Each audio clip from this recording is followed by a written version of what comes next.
শ্রমিকবাবু যদি বলে থাকেন, যদি স্বীকার করে থাকেন তাদের সেই সংগঠন নেই, এটা তো আমরা বারবার বলে আসছি। তাদের সংগঠন নেই, কমিটি নেই, ভোটের এজেন্ট নেই, তারা আছেন শুধু মিডিয়ায়, বিবৃতিতে আর সোশ্যাল মিডিয়ায়। কিছু মানুষ কিছু সময়ের জন্য ভুল বুঝে বা বিভ্রান্তির শিকার হয়ে লোকসভায় হয়তো বিজেপিকে ভোট দিয়ে ফেলেছিলেন। তারাই যখন আবার লোকসভার রেজাল্টের পর দেখেছেন তাদের ভোটটা কার্যত নষ্ট হচ্ছে, দিল্লিতেও বিজেপি কমে গেছে, বাংলায় বিজেপি আরো কমে গিয়েছে, ফলে বিজেপির নীতির প্রতি মানুষ বীতশ্রদ্ধ, দেশ বিজেপিকে চাইছে না, ফলে সেই মানুষগুলি কিন্তু বিজেপির পাশ থেকে সরে গিয়েছেন। অন্যদিকে সিপিএম বা কংগ্রেস তারা কই?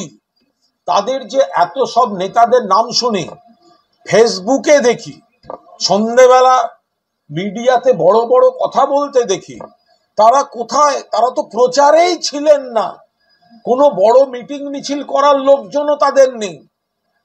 শুধুমাত্র মিডিয়া আর সোশ্যাল মিডিয়ার ভরসায় বড় বড় কথা বলে জনগণের আশীর্বাদ পাওয়া যাবে না। আবার তো জামানত জব্দর খাতায় নাম লেখাচ্ছেন এনারা।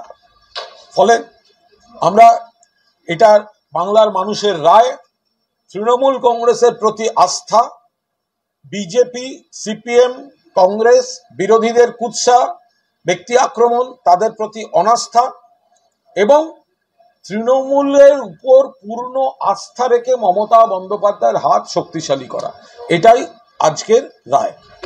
যে সমন্বয় কমিটি তৈরি হয়েছিল দলের তরফে জানানো হয়েছে মানিকতলায় সেই সমন্বয় কমিটি কাজ করবে এবং তার আহ্বায়ক হিসেবে আপনিও কাজ চালিয়ে যাবেন, বিধায়ককে সাহায্য করবেন।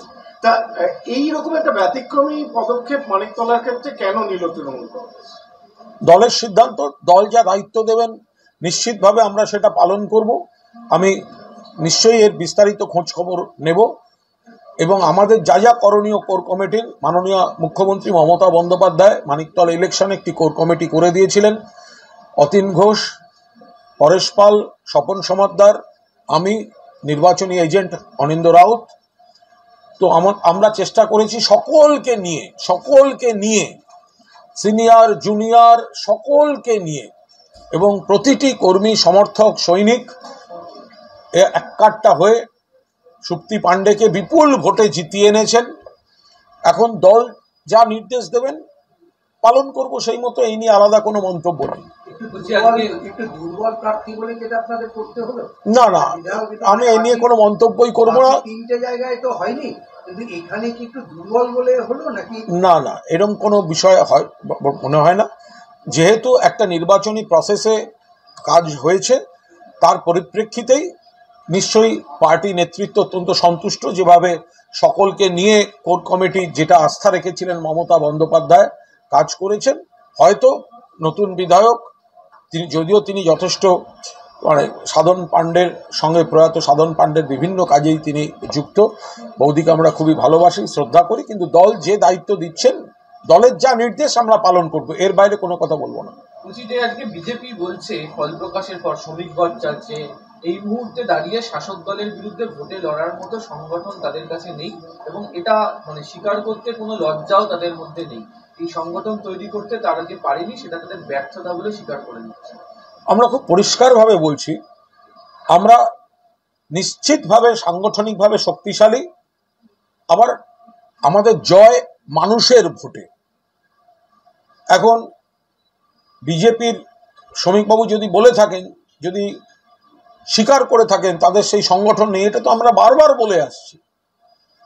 তাদের সংগঠন নেই, কমিটি নেই, ভোটের এজেন্ট নেই, তারা আছেন শুধু মিডিয়ায়, বিবৃতিতে আর সোশ্যাল মিডিয়ায়, ব্যক্তি কুৎসায়, প্রতিটি ক্ষেত্রে তৃণমূল বা সরকারকে ব্যক্তিগত আক্রমণ। আরে বাংলায় যদি কোনো খারাপ ঘটনা ঘটে আমরা নিন্দা করি, কিন্তু সিপিএম জমানায় যা ঘটতো তার থেকে অনেক কম, বিজেপির রাজ্যগুলোতে যা ঘটছে তার থেকে অনেক কম। আমরা চাই একটাও না ঘটুক, কিন্তু সরকার বা দল ব্যবস্থা নেয়, যেটা কোনোদিন সিপিএম নেয়নি, যেটা কোনোদিন বিজেপি নেয় না।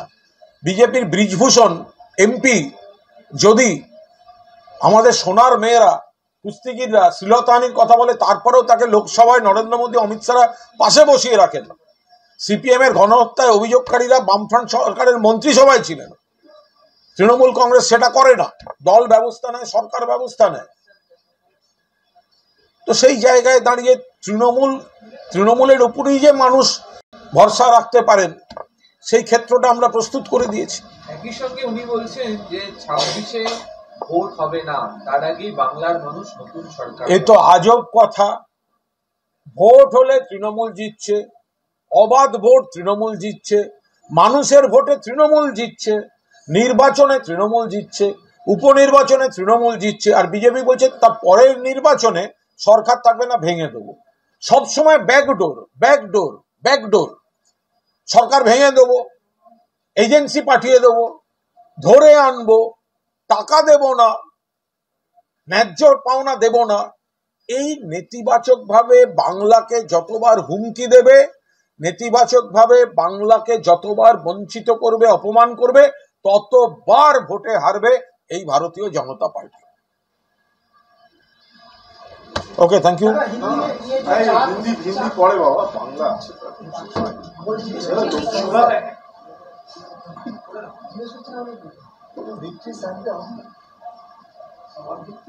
দাদা, আমরা লোকসভা নির্বাচনে দেখেছি, বিশেষত উত্তর কলকাতার লোকসভা নির্বাচনের ক্ষেত্রে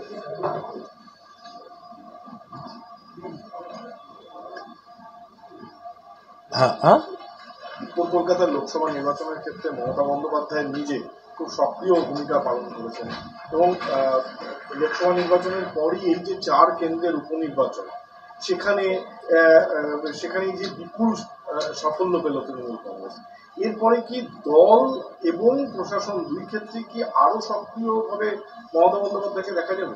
এই ধরনের কোন প্রশ্নের আমি উত্তরই দেবো না। আমাদের দল মমতা বন্দ্যোপাধ্যায়ের নেতৃত্বে, অভিষেক বন্দ্যোপাধ্যায়ের সেনাপতিত্বে গোটা তৃণমূল কংগ্রেস পরিবার ঐক্যবদ্ধভাবে এগিয়ে চলেছে। তো সুতরাং এইসব প্রশ্নের কোনো এগুলো সব অদ্ভুত অদ্ভুত মস্তিষ্ক প্রসূত কথাবার্তা, এর কোনো মানে হয় না। মমতাদির নেতৃত্বেই তো দল চলছে, সরকার চলছে। অভিষেক বন্দ্যোপাধ্যায় আমাদের সর্বভারতীয় সাধারণ সম্পাদক, সুব্রত বক্সী আমাদের রাজ্য সভাপতি, গোটা তৃণমূল পরিবার এক কাট্টা হয়ে লড়ছে।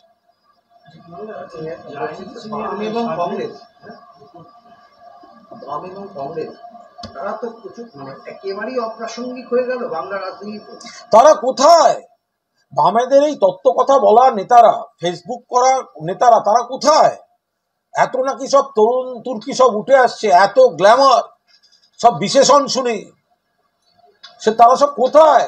এই যে উপনির্বাচন হলো, একটা বড় মিটিং মিছিল করতে পারেননি, সবই তো মিডিয়ার সোশ্যাল মিডিয়ায় হাঁক ডাক, কিন্তু তারা কোথায়?